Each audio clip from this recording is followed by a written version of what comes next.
Hi viewers, welcome back to my channel. ఈ వీడియోలో ఈటాబ్స్ ఫైల్ని ఎలా రీడ్ చేయాలో చూద్దాం. ముందుగా మనం ఈటాబ్స్ ఫైల్ ఓపెన్ చేసి అనాలిసిస్ మరియు డిజైన్ పార్ట్ కంప్లీట్ చేసుకోవాలి.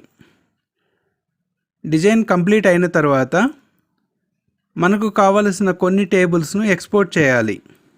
అవేమిటో ఇప్పుడు చూద్దాం. ఫైల్ మెనూలో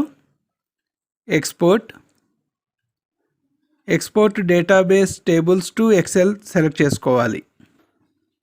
ముందుగా సిస్టమ్ డేటా సెలెక్ట్ చేయాలి. ఇందులో కంట్రోల్ డేటా సెలెక్ట్ చేయాలి. ఇక్కడ ప్రోగ్రామ్ కంట్రోల్ను ఎనేబుల్ చేయాలి. తర్వాత towers, stories and grids select చేయాలి. ఇందులో స్టోరీ డెఫినేషన్ను ఎనేబుల్ చేయాలి.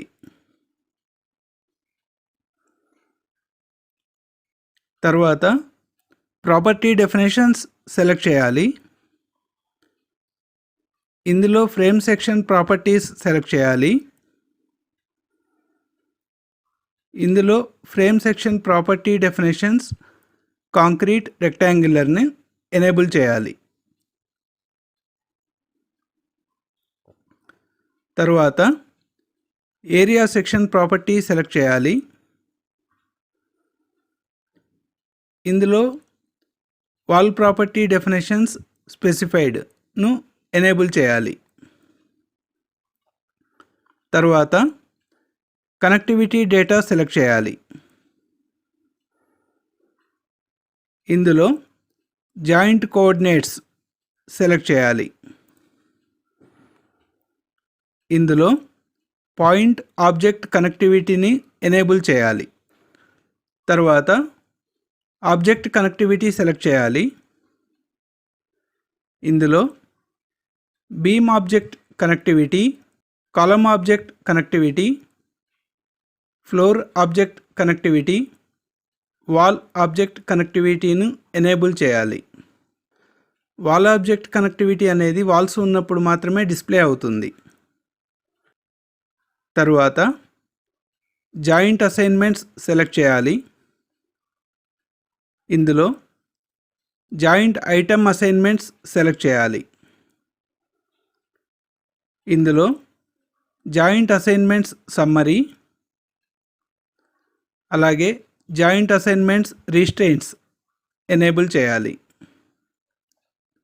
తర్వాత ఫ్రేమ్ అసైన్మెంట్స్ సెలెక్ట్ చేయాలి. ఇందులో ఫ్రేమ్ ఐటమ్ అసైన్మెంట్స్ సెలెక్ట్ చేయాలి. ఇందులో ఫ్రేమ్ అసైన్మెంట్స్ సమ్మరీ ఎనేబుల్ చేయాలి. తరువాత ఏరియా అసైన్మెంట్స్ సెలెక్ట్ చేయాలి. ఇందులో ఏరియా ఐటమ్ అసైన్మెంట్స్ సెలెక్ట్ చేయాలి. దీనిలో ఏరియా అసైన్మెంట్స్ సమ్మరీ ఎనేబుల్ చేయాలి. తర్వాత అనాలిసిస్ రిజల్ట్స్ సెలెక్ట్ చేయాలి.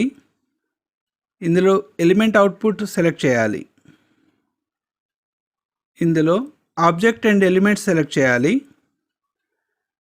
దీనిలో object and elements, joints, frames మరియు ఏరియాస్ ఈ మూడింటిని ఎనేబుల్ చేయాలి. చివరిగా డిజైన్ డేటా సెలెక్ట్ చేయాలి.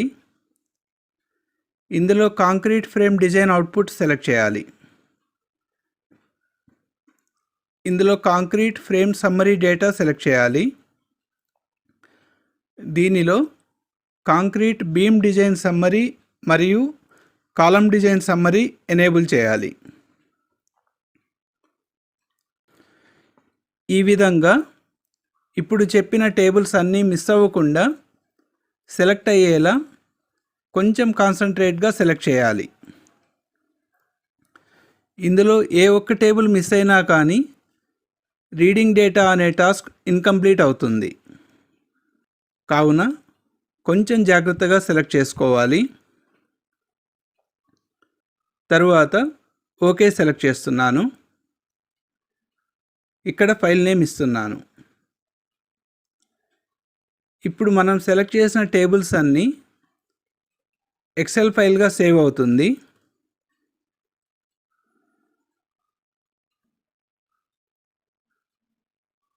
ఇది మనం ఎక్స్పోర్ట్ చేసిన ఎక్సెల్ ఫైల్. ఇప్పుడు ఈ ఫైల్ని ఓపెన్ చేస్తున్నాను. ఇందులో కర్సర్ను లాస్ట్ షీట్ దగ్గరికి తీసుకెళ్తున్నాను.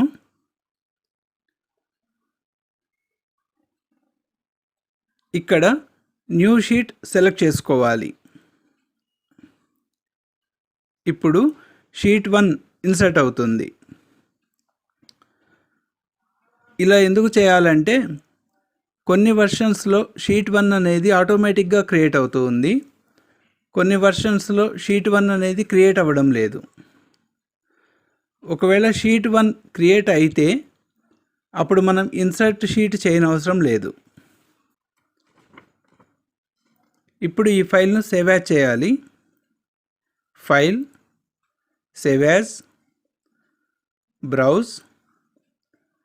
ఇక్కడ సేవ్ యాజ్ టైప్ని సెలెక్ట్ చేసి ఎక్సెల్ 97/2003 వర్క్ బుక్ను సెలెక్ట్ చేయాలి. ఫైల్ నేమ్ను ఈ ఫార్మాట్లోనే సేవ్ చేయాలి. ఫైల్ నేమ్ చేంజ్ చేస్తున్నాను.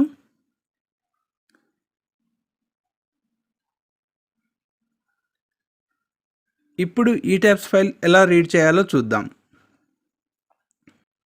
DET కమాండ్ అప్లై చేస్తున్నాను.